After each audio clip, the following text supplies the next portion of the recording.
Hello,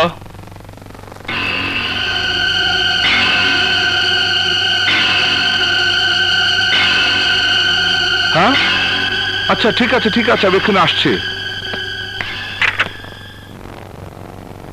চলো।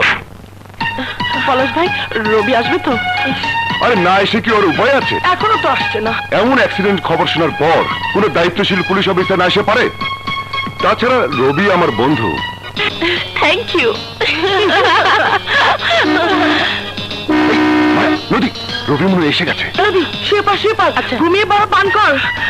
এই মায়া প্রেমে পড়লে কি বুকের মধ্যে ঢিপঢিপ করে? আরে ঢিপ কেন, মনে হয় ঢপঢপ করবে। শুভ, আমার কিন্তু তাই করছে।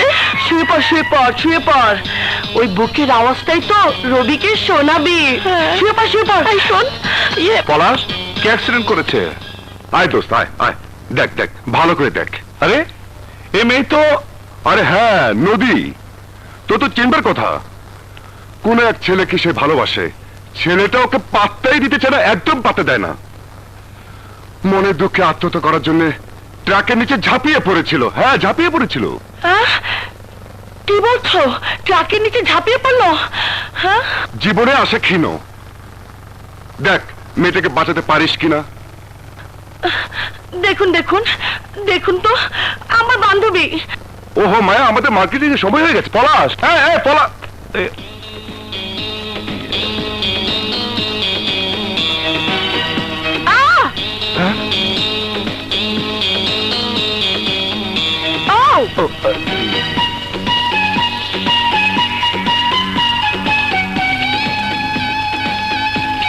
তোমার সাথে দেখা হয়েছে মাত্র একদিন, এর মধ্যে তুমি আমাকে ভালোবাসো? কই, আমাকে তো বলনি। হ্যাঁ, বলার জন্যই তো তোমাকে এখানে এনেছি। ও, তুমি অ্যাক্সিডেন্ট করনি? না, তোমাকে এখানে আনার জন্য পলাশ আর মায়াকে দিয়ে নাটক করেছি। প্লিজ তুমি আমাকে ভালোবাসো না, প্লিজ। এরকমই ইয়ার্কি করে একজন পুলিশ অফিসারকে ধোঁকা দেওয়ার কারণে আমি তোমাকে অ্যারেস্ট করতে পারি। রাবেশ, আরে চলে যাচ্ছ যে, আসল কথাগুলো বলাই হলো না। আরে আমার কপাল পোড়া। হবে না, এভাবে হবে না। তুই আসলে একটা বোকা মেয়ে। বোকা না চালাক সে তো তখন বুঝবি যখন এই নদী তার চালাকির জালে বন্দি করে রবির ভালোবাসা আদায় করবে।